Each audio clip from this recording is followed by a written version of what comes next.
नहीं नहीं नहीं, नहीं, आप यदि आप गुलामियत को गुलामियत नहीं मान रहे हैं तो मैं आपको सलूट करता हूं।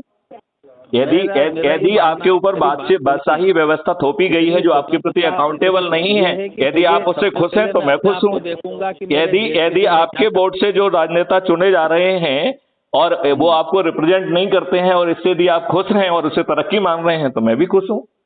नहीं देखिए, मैं अलग से जो है ना, देखिए हमारे फोकस में तो आम जनता है। यदि आम जनता आप मानते हैं कि बहुत खुश है तो मैं भी खुश हूं। तो आम जनता खुश है तभी तो सरकार बन रही है। मजबूरी है, हैं? मजबूरी है। आपको मालूम है कि आपको जैसे मिनट आपको ये मालूम है कि उत्तर प्रदेश का जो अभी, अरे मैं मेरी बात सुनिए, मैं तो फैक्ट से बात करूंगा ना। अभी आपको मालूम है क्या उत्तर प्रदेश में जो 403 विधायक चुने गए हैं उनमें से 205 अपराधी हैं, विच मेक्स इट 51%। क्या आपको मालूम है कि जो अभी आपके 2019 से 2024 की जो पार्लियामेंट है उसमें 42% मेंबर ऑफ पार्लियामेंट क्रिमिनल्स है। क्या आपको मालूम है कि 29% उसमें से जघन्य अपराध के अपराधी हैं, हत्या, डकैती, लूट, किडनैपिंग, रेप। मालूम है क्या?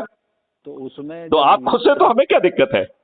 नहीं, यदि इन सब चीजों से आप खुश हैं और उससे तरक्की मान रहे हैं, और एक व्यक्ति जो अच्छा कर रहा है, गडकरी, वो बेचारा रोड अच्छा बना रहा था, उसको उन्होंने पार्लियामेंट बोर्ड से और बाहर कर दिया। आप खुश हैं, हम खुश हैं, हमें क्या दिक्कत है? आप अच्छा काम कर रहे हैं इसलिए तो आपको फॉलो कर रहे हैं, नहीं तो हम फॉलो थोड़ी ना करते आपको।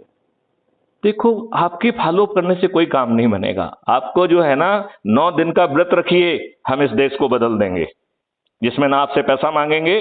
केवल आप अपने जुड़े हुए लोगों को, 10 लोगों को 9 दिन तक आप जो है ऊर्जाकृत करके crime free Bharat mission app के माध्यम से जोड़िए। मैं इस देश को अपराध मुक्त बना दूंगा। ठीक है सर, मैं आपसे बात करता हूँ और जुड़ता हूँ। राइट। जय हिंद, जय भारत। आप अपने मोबाइल